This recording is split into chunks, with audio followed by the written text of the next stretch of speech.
Hello everyone, welcome back to the Capital Wasteland. We are going to be reviewing some mods recently posted to the Nexus. So, I tried to get a good amount, but I was having incompatibility issues with mods like this Megaton Gate, for example, which I really wanted to use, but it just doesn't work in my build. So, let's jump into the first mod. This is going to be a player home by Alexander Corbell. It's called the Meresti Player Home, and it's going to be located in the Meresti subway station. Because it's in a subway station is the reason why I wanted to try this mod out, as it sparked my interest. So, I didn't get the full experience with this mod, I assume, maybe because it's tied to the quest, as I believe Vance is supposed to give you the room key and the computer password.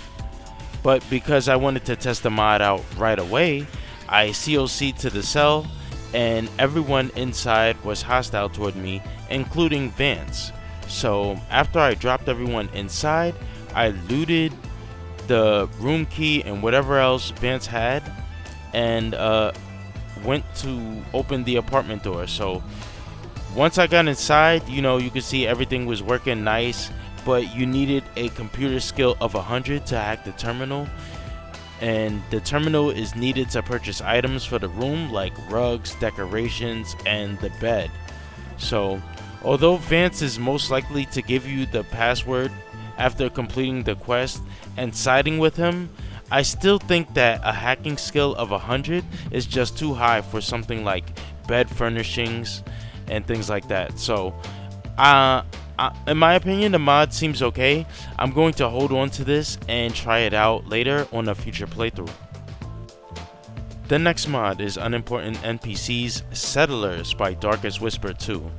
This mod will add some NPCs, vendors, and bodyguards to the world, with the main focus being on the Canterbury Commons.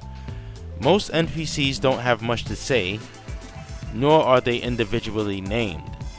You'll know which ones they are, because when you go up to them, they'll have the name Canterbury Settler. So there's also a farmer shack added to the area here, with a bed inside for you to rest. There was nobody inside though, however. So for the next part of this mod, I went and headed over to Arifu. This is the settlement with the overpass, and it has like a bit of a cannibal problem. So here the mod places a structure with a vendor inside, and he has a few items to sell. So I think that the structure used for the store is just too big, especially since only one person is occupying it, and it can make for some incompatibilities with other mods that mod the Arifu area. Next, I went to Underworld to see the ghoul NPCs, which were 2 museum guards. At first, I only saw one of them, and he was at the front desk. He was polite but didn't have much to say, and he would eventually head back toward the marketplace where all the other ghouls are, and then that's when I seen the second ghoul come out from the back door, and he went to trade places with him.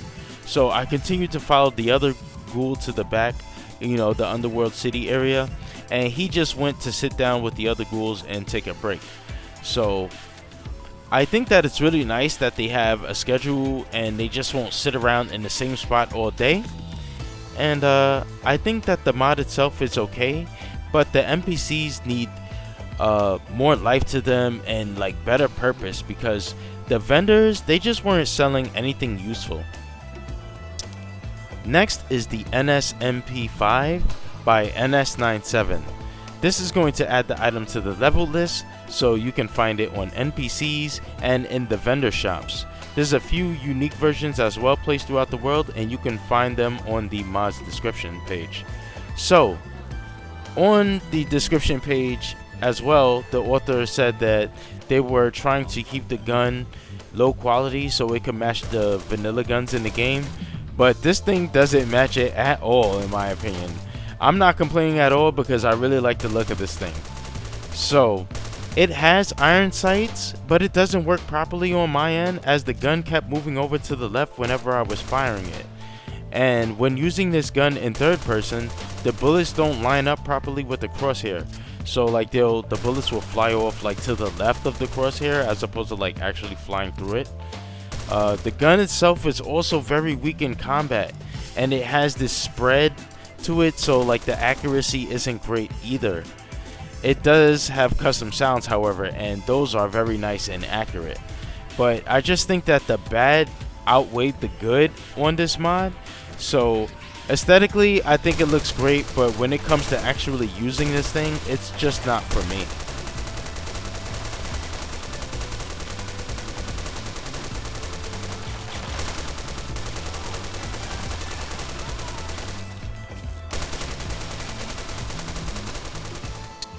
So those were some mods recently uploaded to the Nexus that I wanted to try out and showcase for you guys. If you like this video, please leave a like on it, as it will, help support me, and subscribe to the channel if you're feeling generous. Thank you to all of my supporters, and I will see you guys in the next video. Take care.